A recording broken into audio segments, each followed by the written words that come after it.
সুসজ্জিত এই ঘরটি দেশি মুরগি পালনের জন্য প্রাণী সম্পদ অধিদপ্তর থেকে দেয়া মুরগির ঘর। নেট দিয়ে মোড়ানো লাল রঙের টিনের এই ঘরটির নির্মাণ খরচ কত হতে পারে?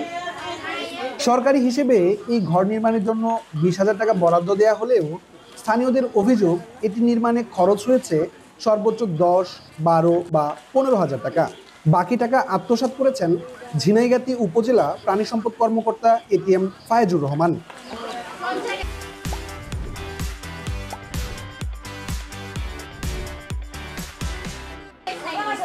লিখিত অভিযোগের প্রেক্ষিতে সরেজমিন অনুসন্ধানে চ্যানেল 24 মৎস্য ও প্রাণী সম্পদ মন্ত্রণালয়ের অধীনে প্রাণী সম্পদ ও ডেইরি উন্নয়ন প্রকল্পের আওতায় দেশি মুরগি পালনে উদ্বুদ্ধ করতে লাইভস্টক ফার্মার্স ফিল্ড স্কুল ও পিজি সেন্টার স্থাপন করে স্থানীয় প্রাণী সম্পদ কার্যালয়। 2022 সালের জুনে শেরপুরের ঝিনাইগাতীতে ধানসাইল এলাকায় এলডিডিপি প্রকল্পের আওতায় 31 সদস্যের পিজি গঠন করে ঝিনাইগাতী প্রাণী সম্পদ অফিস। এই 31 সদস্যের জন্য কৃষি ব্যাংকে সঞ্চয় হিসাব খোলার দাপ্তরিক নির্দেশনা দেওয়া হয় দায়িত্বপ্রাপ্ত কর্মকর্তাকে। স্থানীয় কৃষি ব্যাংকে সঞ্চয় শুরু করলেও চেক বিতরণের সময় সদস্যদের বাধ্য করা হয় বেসরকারি আইএফআইসি ব্যাংকে অ্যাকাউন্ট খুলতে। আমরা সবাই মিলে আমরা কৃষি ব্যাংকে অ্যাকাউন্ট করলাম, করার পরে কিছুদিন গেল, 2 দিন গেল, তারপরে আবার বললো কি এই ব্যাংক হবে না, অন্য আরেকটা ব্যাংকে অ্যাকাউন্ট করার কথা বললো।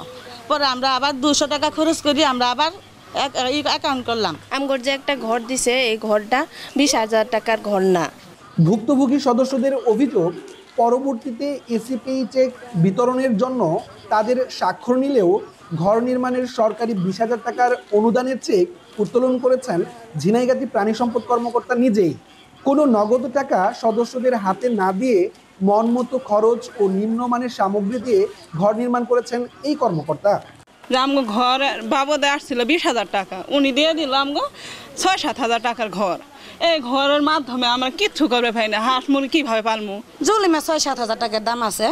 এগুলো আমরা কাঠ মিস্ত্রি আনছি, রাজমিস্ত্রি আনছি, সবাই রাইনে হিসাব করছি যে কত টাকা গেছে, আমাদের এত টাকা বাজেট হলো, কি দিয়ে করে বুঝাইলো।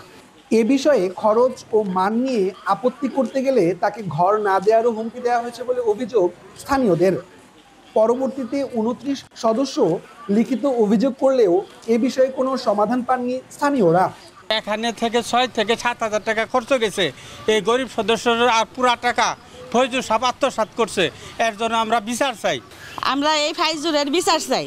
তবে অভিযোগের প্রেক্ষিতে ক্যামেরার সামনে কোনো কথা বলতে রাজি হননি উপজেলা প্রাণী সম্পদ কর্মকর্তা। এদিকে লিখিত অভিযোগ প্রমাণ হলে সুষ্ঠু আইনগত ব্যবস্থা গ্রহণের আশ্বাস জেলা কর্মকর্তার।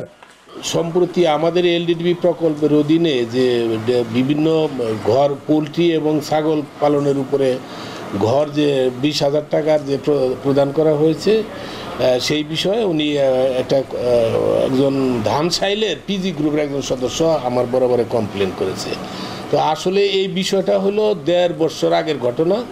ইতিপূর্বে এখানে জেলা প্রাণী সম্পদ কর্মকর্তা ছিলেন, তো ওনারা নতুন করে বিষয়টা আমার কাছে উত্থাপন করেছে।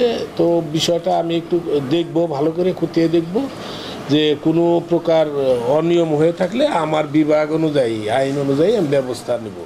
দ্রুত সময়ের মধ্যে সুষ্ঠু তদন্ত সাপেক্ষে এই বিষয়ে ব্যবস্থা নেওয়া হবে, এমনটাই প্রত্যাশা স্থানীয়দের। ইমরান হাসান রাব্বি, চ্যানেল 24, শেরপুর।